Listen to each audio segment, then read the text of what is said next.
Meron po tayong cable cord. Meron din po binigay ang cellboy na USB light. Kasama po ng dalawang protector ng cable. Meron din po silang ring wood para sa cellphone at mga wipe ng lenses.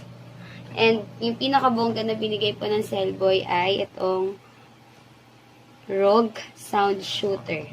So, speaker po yan. Pakita mo para Malaki. So, bago yan, ito po muna i-unbox natin.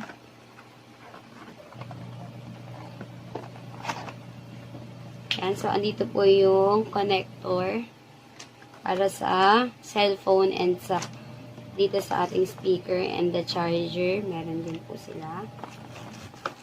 Ito po yung ating speaker.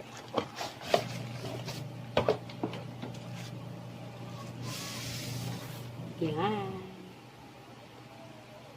Yan po. Ganyan po siya kahaba. Ito po yung kanyang on and off. Ito po yung para sa dito. And then sa cellphone. May USB rin po siya. SD card. Dito. And dito po yung ating charger. So, let's move na po sa ating pinakahihintay na Oppo. Oppo A9. Unbox na po natin.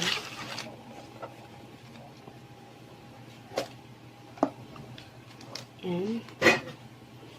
So, pagbukas po, makikita nyo na po agad yung karton kung saan andun po yung SIM card ejector at saka yung manual.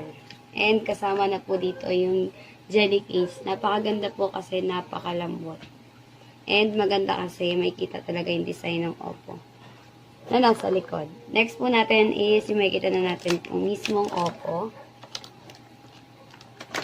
Yung mismong cellphone po.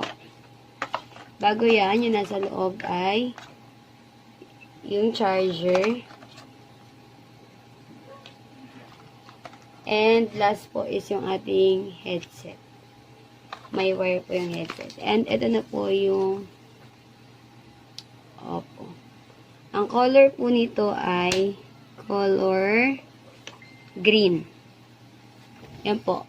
Kapag natatamaan ng ilaw, nababago yung kulay. Itim yun. Yan po. So, ito po ay 8 gig, 128 gig. Yan. So, buksan na po natin.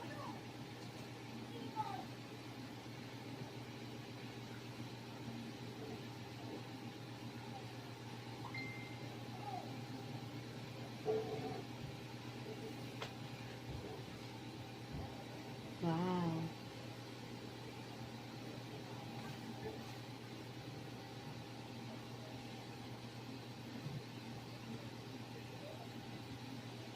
Yan na po. Ang ganda ng kulay. Yan na po siya. So, sa camera,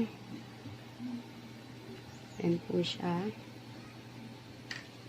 Ang kagandahan po nito, dalawa po yung speaker. May speaker siya dito, and may speaker siya dito. Ito yung para sa charger, para sa headset, and the speaker, and the microphone. So, ito po yung para sa on and off. And meron naman po sa kabilang gilid ang volume. And dito po yung ating SIM card. So, dito po siya ini-eject. So, meron po tayong 4 na cameras. And sa likod, may kita din yung para sa flash at saka para sa fingerprint.